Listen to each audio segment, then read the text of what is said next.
बड़ी मुश्किल से रिकॉर्ड हुए दिल को शांत कर निशा ने शालीनता से दिनेश का फैसला किया।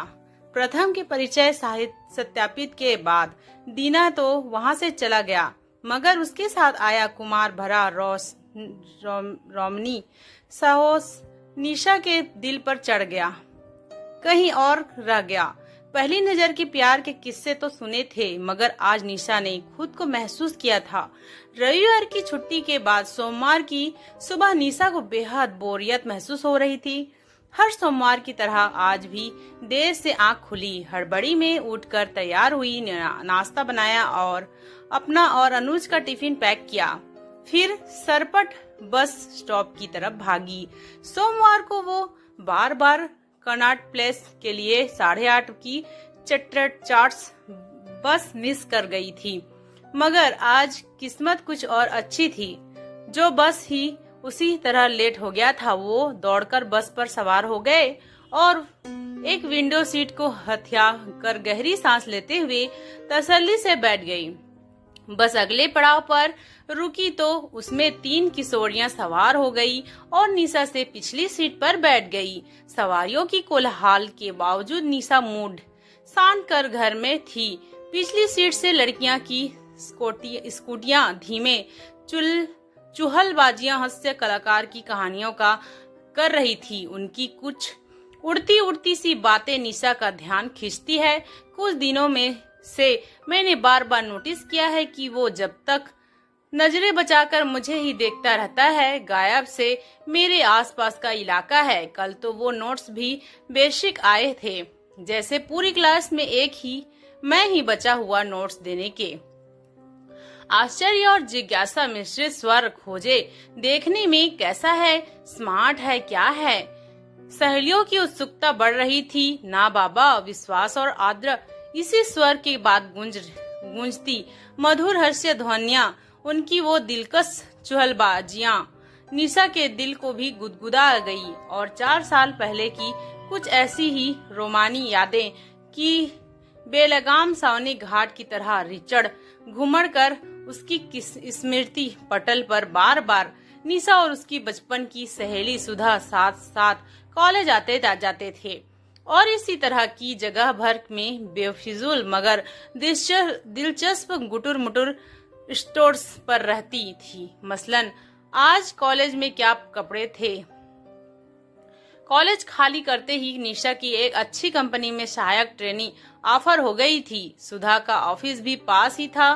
शाम को घर जाने से पहले आदतन दोनों कुछ देर बाद साथ बैठे गप्पे लड़ाते रहे कर कुछ इंद्रधनुष की रंगीन सी कल्पनाएं उभरती रही, मगर इसमें इसका दोष नहीं, उसकी नादान उम्र का था। यही तो वो उम्र थी जब नजरें हार रहा हर मोड़ पर उस अनदेखे अनजाने चेहरे को पहचानने जाते हैं। एक पाकर कुछ और पाने की ख्वाहिश नहीं रह जाती। अपने आसपास से गुजरने वाले हर खूबसूरत चेहरे को देखकर मन ने पुकारा है, जहाँ ये तो वो ही है। नहीं थामकर आने वाले जिंदगी का हसीन सफर तय करना था। एक दिन निशा अपने कैबिन में थी, तभी उनके बॉस एक अट्रैक्टिव नवयुवक के साथ वहां आए। निशा मिस मिस्टर डायना मिडिल आज ही हमारे प्रोजेक्ट में शामिल हुई है। निशा ने उस युवा को देखा और न जाने क्या हुआ कि उसकी अनायास ही शर्मासार हो है। देखे ऐसा आकर्षित व्यक्तित्व, इतना खूबसूरत चेहरा पर सादगी और झलक बड़े बड़े पल भर के लिए निशा को लगा कि उसके ख्यालों में छाई रहती है। अनदेखी वाली अन्यासी छवि रूप धार कर प्रत्यक्ष आ खड़ी हुई। जहान में एक बार फिर कहीं ये वो तो नहीं का गंभीर आकर्षण सामने आया, जो उनकी नजरों को तेज कर गया। बड़ी मुश्किल से रिकॉर्ड हुआ दिल को संयत कर निशा ने शालीनता से दिनेश का हाथ का फैसला किया। प्रथम के परिचय सत्यापित के बाद दीना तो वहां से चला गया, मगर उसके साथ आया कुमार भर रोमनी साहस निशा के दिल पर चढ़कर कहीं रह गया। पहली नजर के प्यार के किस्से सुने तो थे, मगर आज निशा ने तो खुद महसूस किया था। इसके बाद कुछ अजीब गरीब फिल्में शुरू हो गई। दिन में उसकी झलकें बार बार दिशा की ओर घूमती रही और जब उसे पता चला कि दिया भी उसे ही देख रही है तो दिन में उसकी झलकें दिखाई देती है। नजरें मिलती हैं तो उसके दिल के तार झंझना जाते हैं। एक दिन होने की प्रोजेक्ट पर काम करने की वजह से दोनों को बातचीत के अवसर उपलब्ध हुए। दिनेश एक बार पूछता है तो वो दो आगे की बात भी बताता है। उसकी सहयोगी प्रकृति को भी बार बार सहायता लेने के लिए कहा जाता है। और जिस दिन दिनेश के हंसी मजाक और खुले हठजोश व्यवहार से निशा को लगा कि उसका प्यार शायद एक तरफा नहीं है, और जिस दिन दिनेश ने ये कहा कि निशा अगर तुम ना होती तो न जाने इस ऑफिस में मैं कैसी होती, उस दिन उनकी शक पूरी तरह से यकीनन में बदल गया था। दिनेश के आकर्षक में कैद निशा का दिल किसी की तरह कुलेचे भर रहा था। उनका वेतन आपके लिए काम भुगतान वाला था। Beauty parlour, facial, hair colour आदि की पहचान हो गई थी। अपने परिधान को लेकर भी वह सतर्क हो गई थी। सॉलिड सलवार सूट की जगह टाइट फिटिंग चूड़ीदार और हमेशा पिन ऑफ रहने वाले कॉटन दुपट्टे की तरह जगह खोलने वाली शिफॉन आंचल ने ले ली थी। पर्स में एक आईना भी रह गया था जो चोरी छिपे जब तब उसने किया था। क्या बात है निशा, बड़ी सवरी रहने लगी हो।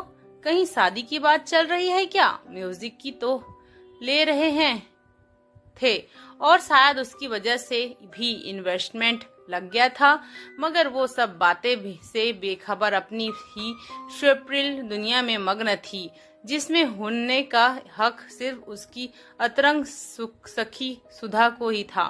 शाम को दोनों मिले तो निशा से व्यू एक उत्पादक सामने रखा। एक दिन सुधा ने पूछा, नहीं तो जबान से कुछ नहीं कहता मगर मैं उसकी आंखों में सब पढ़ सकता हूँ। निशा का स्वर ठीक है और नहीं तो क्या एक दिन कह रहा था कि मेरे बिना तो ऑफिस में उसका एक दिन भी गुजारा ना होगा। जब देखो मेरी बात करने के लिए अवियोना अवशेष रहता है। सर भी कह रहे थे कि दिनेश मेरी प्रेरणा बन रही थी।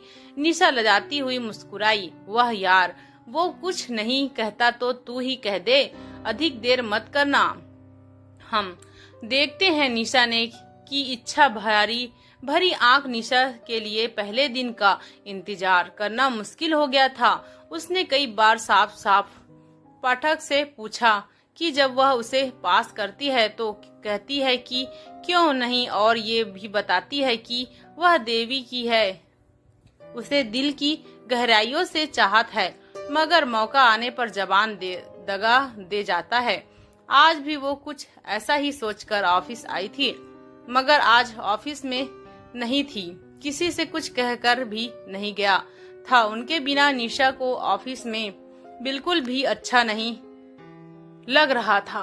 3 दिन हो गए थे उसकी राह देखते देखते।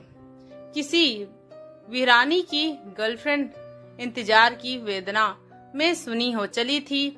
आज दिनेश वापस आ गया था। वो कुछ ज्यादा ही खुश नजर आ रहा था। उन्होंने अपने ही सभी साथियों को शामिल करते हुए निशा भी इकट्ठी थी होकर एक शुभ सूचना का प्रसारण किया। कल मेरी सगाई हुई है, अगले महीने शादी है। आप सभी निश्चित रूप से आने वाले हैं क्या? निशा आवक। उसे साहस अपनी चांदनी पर यकीन नहीं हुआ। वह साहब मुबारक हो। सिर्फ विवाह शास्त्र से काम नहीं चलेगा। लिग की पार्टी, शादी की पार्टी भी लॉजिक होगी, वो भी आज ही। अन्य शिष्यों की बधाइयां सुन धीरे निशा के गले की बात की जो सुना था वो नहीं हकीकत थी। उस पर तो वज्रपात हो गया। मस्तिष्क सुन्न पड़ गया। लगा जैसे किसी ने आकाश में उड़ान भर रहे हो। परिमेड पक्षी को विशैल तीर से घायल कर जमीन पर तड़पता छोड़ दिया हो। वो मृत्यु को किसी तरह संभाल कर अपने कैबिन में बैठ गया। मन के अंदर तूफान चल रहा था। प्यार और शादी किसी और से, ऐसी भी क्या मजबूरी थी? कहीं घर के दबाव में तो अपनी भावनाओं का दमन दामन, मगर प्यार तो कह सकता था। उसके कैबिन के लोग अभी भी दिशा को चिल्लाते हुए बोले थे, चलो एक और आखिरी शहीद होने जा रहा है, मतलब जब जॉब सॉल्व ही हमारी लोग की पदावली पूरी तरह से कर दी गई। निशा पर एक और भाषण हिट हुआ तो वो मुझसे ही नहीं किसी और से, तो फिर मुझे ऐसा लग रहा है कि वो मेरे अपनापन किसी तरह की बात होती थी उसकी बातों में, मगर तो वो से भी ऐसे ही बात करते हैं। उन्होंने कहा था कि मेरे बिना उनके एक दिन ऑफिस में काम ना चला, मगर ऐसा तो मेरे बॉस ने भी कई बार कहा है। उनके बारे में भी कभी मेरे बारे में ऐसा ख्याल क्यों नहीं आया? वो मुझे बार बार देखते थे, था कहीं ये मेरा वो वहम तो नहीं था। आज निशा का खुद से विवाद हो रहा था। उसका अंतर्मान उसे सच्चाई का दर्पण दिखा रहा था, वही अंतर्मान जिसने पिछले कुछ दिनों से उसे रोमानी एहसास के मकड़ा जाल में ऐसी उलझन दे दी थी कि आज जब वह बाहर की ओर निकला तो चाहकर भी वह संभाल न सके और देर तक टिके सके। सूखा कर घर चला गया। दीना की शादी की खबर और अपनी नासमझी से निशा बेहद आहत थी। किसी से भी शिकायत तो नहीं की जा सकती थी। ये भी कहा सब कुछ अपना ही क्या धरा था। शाम को सुधा उनसे मिलने आई तो उसकी हालत देखकर डर गया। अरे ये क्या उदास सूरत बना हुआ है? कल तक तो भरी चंगी थी, क्या हुआ? आज तेरा दिनेश नहीं आया क्या? आया था तो खुश होना चाहिए। अगले महीने की शादी क्या? मगर वो तो तुम थी, फिर अचानक कैसे? वो बहुत मजबूर थी। उसके पिता ने सबसे पहले अपनी एक दोस्त की बेटी से ही बात की थी। उनकी शादी तय हो गई थी। जब दिनेश ने इस शादी का विरोध किया तो उन्हें हार्ट अटैक आ गया। डॉक्टर ने कहा है कि तुम्हें किसी भी तरह का मानसिक आघात नहीं देना चाहिए। और तेरा क्या? निशा की करुणा कथा सुन सुधा द्रवित हो गई। कहते हुए निशा तकिए में अपना मुंह छिपाकर फूट फूट कर रो पड़ी और मन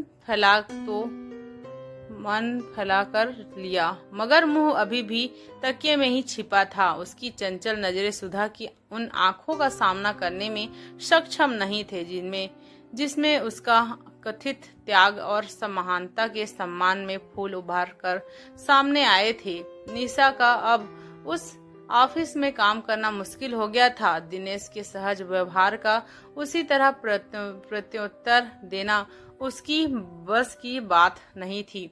इसलिए उसने दूसरी कंपनी में आवेदन दे दिया, जिसे स्वीकार कर लिया गया। नए परिवेश और नए समय के साथ जीवन के प्रथम मगर प्रेम की क्षणिक अनुभूति को लहर धीरे अतीत के सागर में विलीन हो गई। समय अभी तो जारी था, मगर उम्र भी कहीं ये वो तो नहीं के नाजुक सवालिया निशान पर ही चट्टान पर थी। और एक दिन निशा के साथ झील से जीवन में किसी ने पुनः प्रेम का कंकर गया।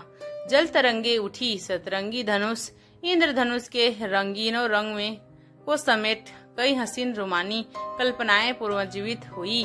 और इस बार ये रंग किसी एक दिल से नहीं बल्कि 2 तारीखों से निकलते थे, जिसका नतीजा ये हुआ कि इस महीने निशा और अंजू अपनी शादी की दूसरी गर्लफ्रेंड साबित होने जा रही थी। कॉनट प्लेस अस्थाई की कर्कश आवाज से निशा अतीत से लौट आई। वो उड़ खड़ी हुई। पिछली बार सीट पर देखा तो गुटुक मुटर अभी भी जारी था।